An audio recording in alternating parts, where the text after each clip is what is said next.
Hello guys, आज हम लोग इस लेक्चर में एक ऐसे ट्रिक के बारे में डिस्कस करेंगे जिसमें कि आपको याद हो जाए कि ग्रेड ऑफ कंक्रीट का रेशियो क्या होता है। क्योंकि ग्रेड ऑफ कंक्रीट का रेशियो अगर आपको कहीं से पूछ दे कि M25 का ग्रेड रेशियो क्या होता है, तो ये तो जनरली याद रहता है कि 1:1:2 होता है। लेकिन अगर पूछ दे कि M10 का रेशियो क्या होता है, M10 ग्रेड कंक्रीट का रेशियो क्या होता है, तो आपको पता नहीं रहता है, भूल जाते हैं हम लोग।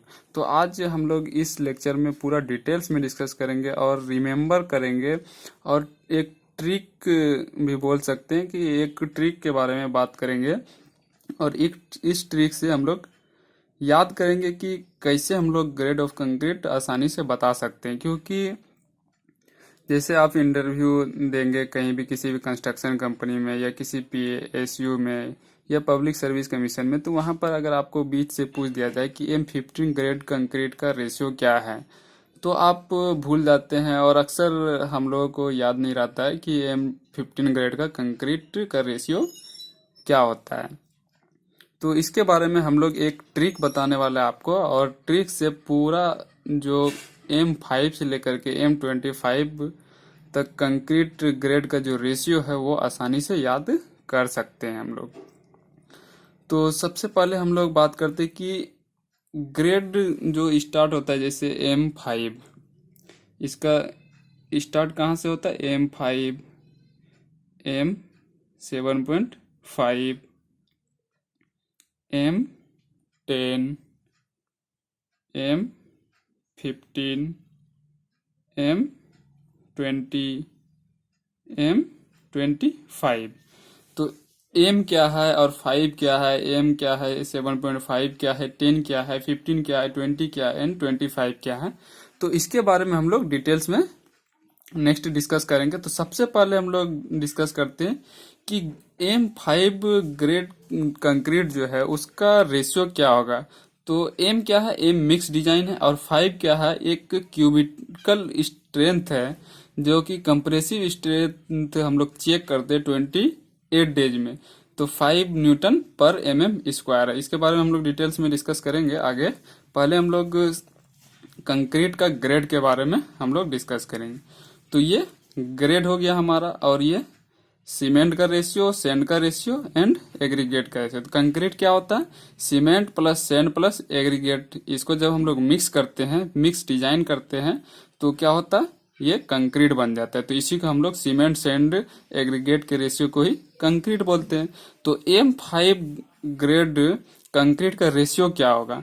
तो सीमेंट के बारे में आपको पता है कि सब जगह सीमेंट एक एक यूज होता है। तो सीमेंट में एक एक एक, तो हर जगह सिंगल सिंगल होगा सीमेंट में। तो सीमेंट हम लोग अगर 1 का रेशियो में यूज कर, जैसे एक बैग सीमेंट यूज कर रहे हैं, तो सैंड कितना होगा M5 में एंड एग्रीगेट कितना होगा M5 में। तो हम लोग क्या करेंगे, नीचे से स्टार्ट करेंगे सैंड के बारे में। तो अगर सीमेंट तो सब किसी को, हर किसी को याद ही रहता है, लेकिन सैंड क्या होता है कि सैंड के बारे में अगर हम याद कर लें, तो सीमेंट और एग्रीगेट के बारे में ऑटोमेटिक हम लोगों को पता चल जाएगा। क्योंकि सैंड का जो रेशियो होता है और एग्रीगेट का जो रेशियो होता है, तो एग्रीगेट का रेशियो सैंड के रेशियो से रिलेटेड रहता है। तो सैंड का जो रेशियो होगा उसका 2 गुना, 2 टाइम्स एग्रीगेट का रेशियो होता है। तो हम लोग यहाँ पर क्या करेंगे, सबसे पहले याद रखने के लिए कि M25 नीचे से लेंगे, नीचे से ऊपर की तरफ चलेंगे। तो M25 ग्रेड में सीमेंट एक लेते हैं हम लोग, तो सैंड भी यहाँ पर एक लेंगे। और M20 ग्रेड कंक्रीट के लिए हम लोग क्या करेंगे, तो उसी टाइप से ऊपर बढ़ते जाते। तो M20 के लिए कितना लेंगे? 0.5 बढ़ जाएगा हमारा, तो 1.5। उसी तरह M15 के लिए कितना लेंगे? M15 के लिए हम लोग 0.5 ऐड कर देंगे, बढ़ जाएंगे। तो M15 के लिए 2 हो जाएगा। M10 के लिए 3 होगा सीमेंट, एंड M7.5 के लिए 4 हो जाएगा, एंड M5 के लिए 5 हो जाएगा। तो आपको समझ में आ गया होगा कि अगर कोई पूछ दे कि M25 ग्रेड कंक्रीट के लिए सैंड का रेशियो कितना होता है, तो M25 अगर पूछ दे तो 1 होता है। क्योंकि M25 जनरली याद रहता है सबको, 1:1:2 2। तो अब एग्रीगेट की बात करते हैं हम लोग। तो M5 ग्रेड कंक्रीट का जो रेशियो होता है तो उसमें एग्रीगेट का कितना रेशियो होगा। आप एक चीज याद रखें कि कोई भी ग्रेड ऑफ कंक्रीट हो तो उसका सैंड का जितना रेशियो होता है तो एग्रीगेट का रेशियो उसका 2 टाइम्स मल्टीप्लिकेशन होता है। तो अगर M5 ग्रेड कंक्रीट में सीमेंट 1 है और सैंड 5 है तो एग्रीगेट कितना होगा, ये 10 हो जाएगा। उसी टाइप से सैंड का 2 गुना 2 टाइम्स, तो 4 दूना 8, 3 इंटू 2 कितना हो जाएगा 6, 2 इंटू 2 4, 1.5 इंटू 2 3 एंड 1 इंटू 2 तो 2। तो ये बहुत ही इजी ट्रिक है और आपको किसी भी कम्पिटिटिव एग्जामिनेशंस में या फिर कहीं पर इंटरव्यू देने जा रहे हैं तो वहाँ पर आपको आसानी से ये जवाब देने में सही रहेगा और पूछा ही जाता है अक्सर। तो आप बस इतना याद रखना, ये वाला कॉलम याद रखना कि अगर हमको M10 का पूछ रहा है तो ऊपर से कितना नंबर है, 3rd नंबर।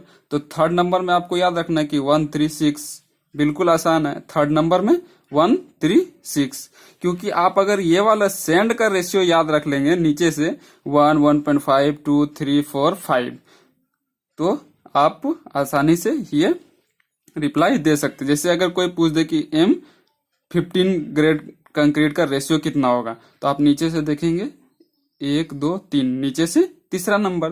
तो सीमेंट तो सबका सेम होगा सीमेंट का रेशियो, तो यहाँ पर अब हम लोग देखेंगे तीसरा नंबर पे है तो नीचे से आएंगे, अपना दिमाग लगाना है, माइंड के अंदर अंदर अंदर ही बताना है 1, 1.5, 2। तो आप आसानी से बता देंगे कि M15 ग्रेड कंक्रीट का रेशियो होता है 1, 2 और सीमेंट 1 होता है सैंड 2।